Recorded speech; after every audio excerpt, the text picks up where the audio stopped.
So let's talk about the elephant in the room. So you are an expert in your field. We're talking to elite and high-achieving parent professionals who are caregivers. And people trust you. You're a decision maker, a leader, a strategist, or some other expertise in your field.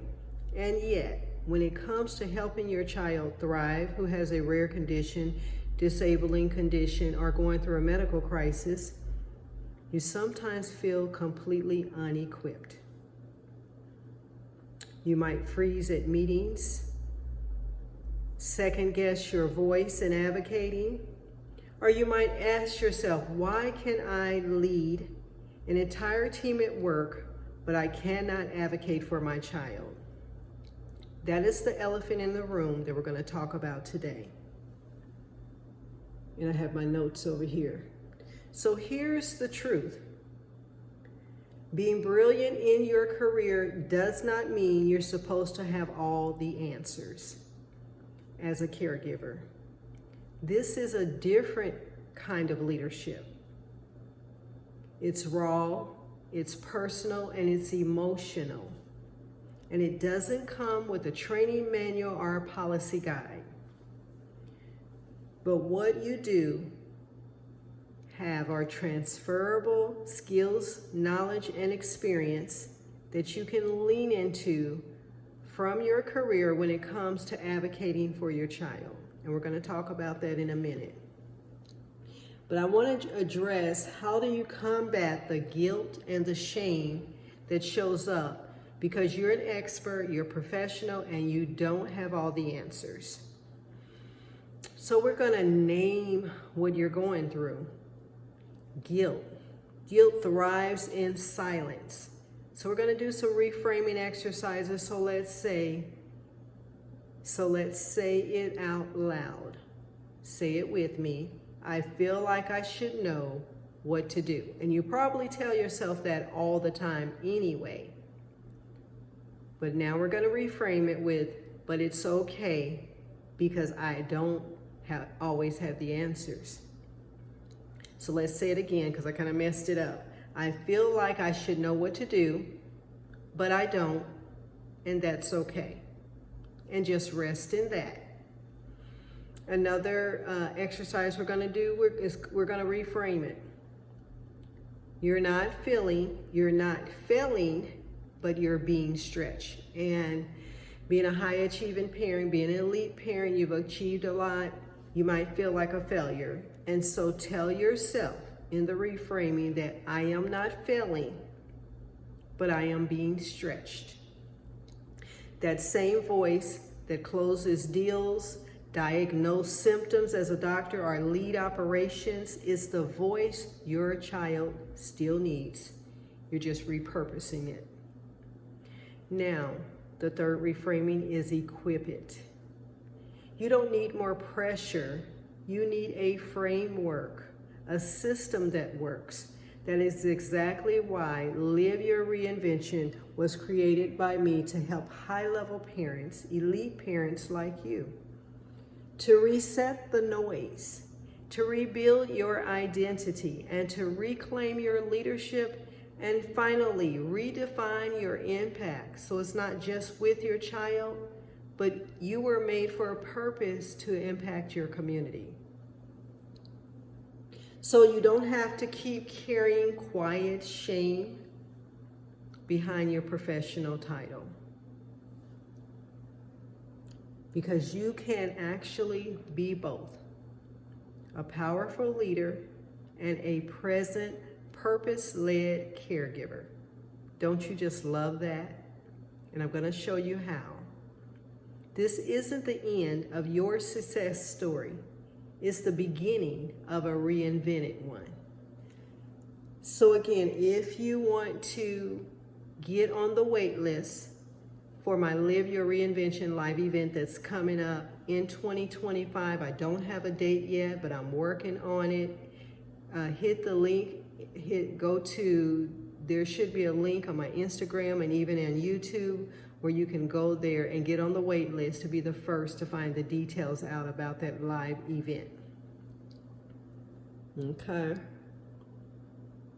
So I want to turn our attention for a bit to give you some strategies, okay, about being in your career doesn't mean you know how to help your child thrive, and that's okay. There's a lot of shame around being an expert and not knowing it all.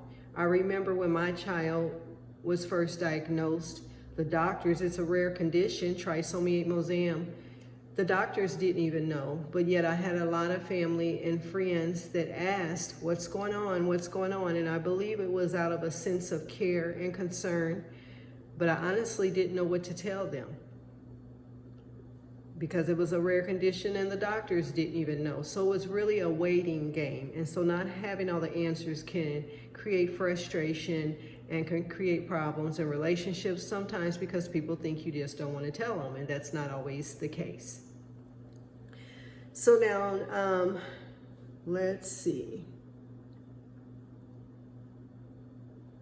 So we want to talk about the silent struggle of a high-achieving elite parent. Okay, you can write policies, you lead meetings, you win cases as attorneys, close patients, and pitch multi-million-dollar purposes. But when it comes to your child's diagnosis, progress, or care, you freeze.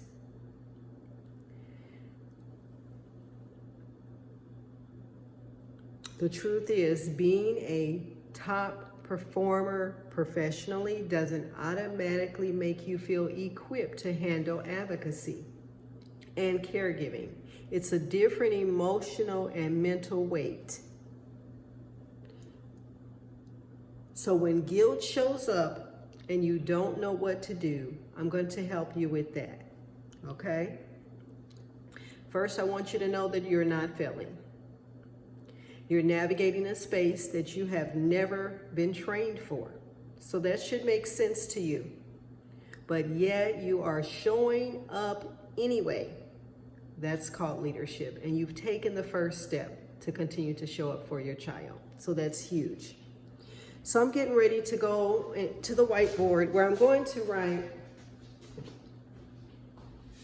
talk about limiting beliefs and how you can bust those right out of your life, okay? So let me see if you can see the whiteboard.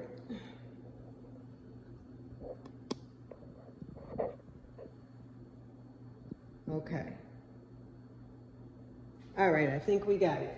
So oh goodness, I'm losing the whiteboard, hold on.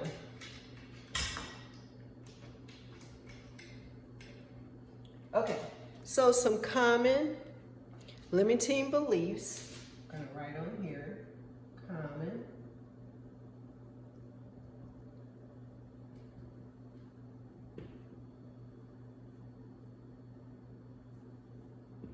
common limiting beliefs. Number one, I should be able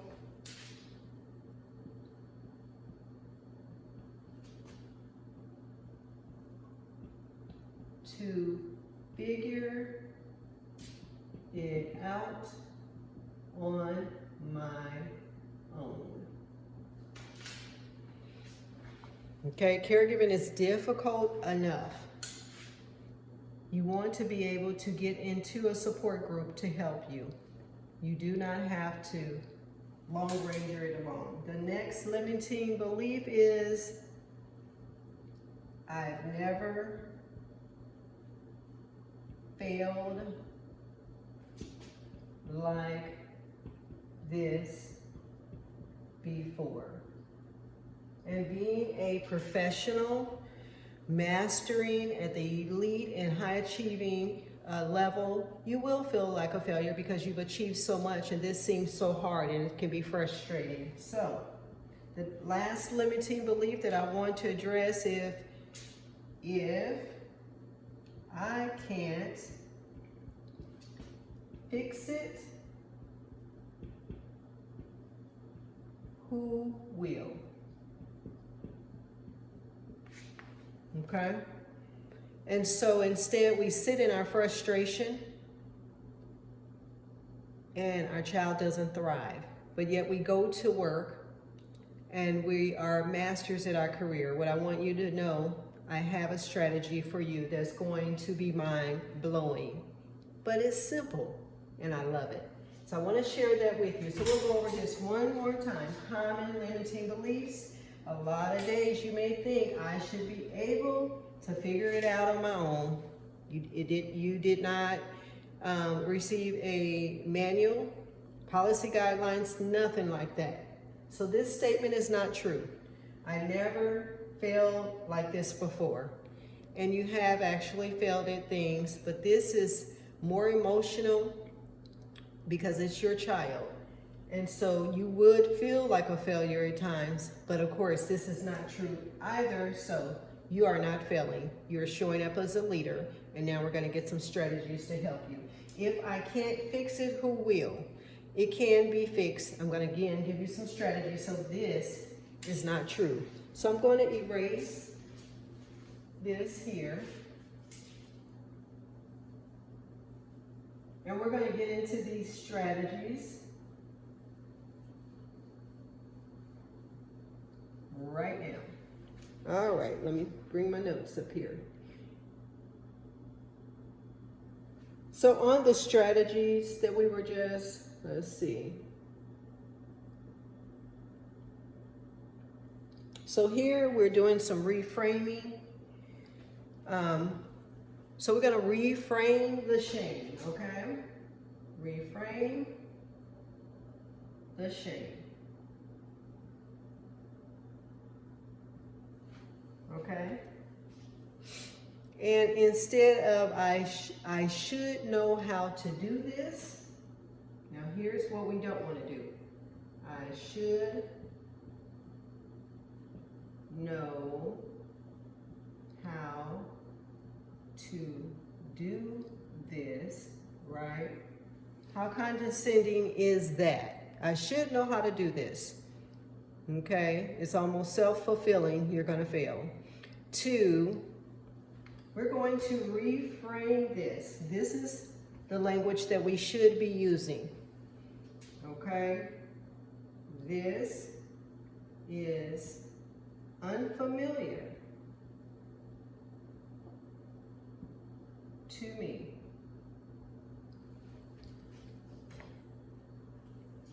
But I am capable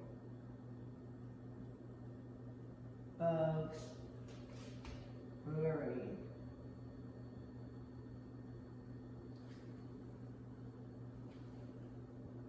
Leading, of course you are, you're high impact, you're elite. And growing in this role. It's all in the perception and then in the action, the thoughts and the action. All right, so that's strategy number 1, reframing the shame. I should know how to do this. We're gonna nix this, and we're gonna instead place it with more positive language and behavior, which is this is unfamiliar to me, but I am capable of learning, leading, and growing in this role as being a caregiver. Strategy number 2, okay? All right, so first we're gonna borrow strength from our career. You're gonna borrow strength, I'll just write it here. You're gonna borrow strength from your career. All right, now you have high level, high impact, your leadership, your managing teams, all of that stuff. So you have strengths, you have expertise. Let's just write it over here. You have strengths, knowledge, expertise, or experience. You have influence. Okay. And we can add to that list. But what you're doing is you're going to borrow. That's the strategy. So you go to work with all of these, we're going to call these characteristics, right? In your daily life. Now you're going to borrow those from your career and you're going to shift them to advocacy.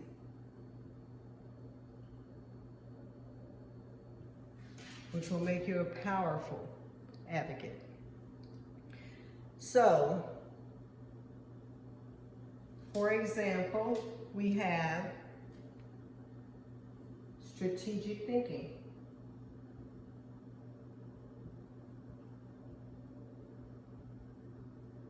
You have to have strategic thinking in order to be a leader, in order to manage teams. Another characteristic, strategic thinking.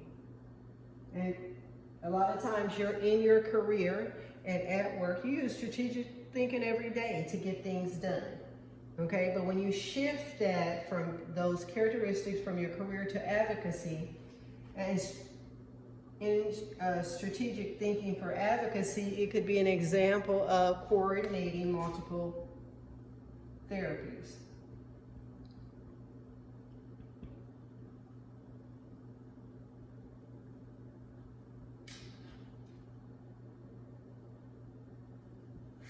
You can do this. See how simple that is? You're using the characteristics from your career to shift it to advocacy to become more powerful in your leadership and advocacy and impact. To strategic thinking, just one characteristic you use at work every day, all day, right? It doesn't have to be coordinating multiple therapies. It could literally be anything that you need to get done to advocate for your child. Another example is crisis leadership. And I love this. Leadership. I love this. Leadership is definitely a characteristic of a high impact or elite parent. But crisis leadership, use that every day in your career. But again, we can shift it from your career to advocacy in so many ways. And that is, let me see my example, staying composed at the hospital.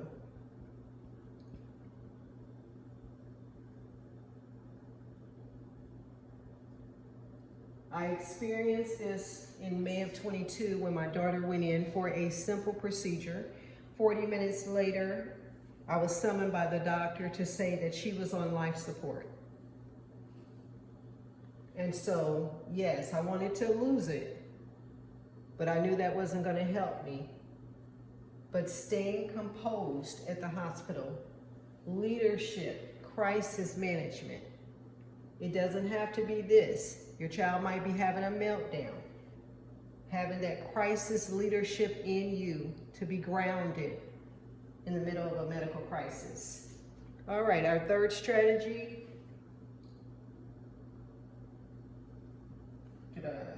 Yeah, this is 2. So our third strategy is create support systems. And you can create or join. But by the time you use your characteristics from your career, you will be a creator.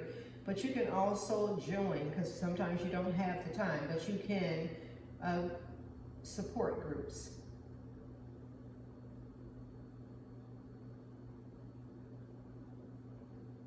Okay, again, using these strengths, and you have so many more. Communication. Y'all are effective communicators. You know how to get things done, right? And you shift from career to advocacy again. You join support groups and you network. Okay? And so you are not meant to go at this alone at all.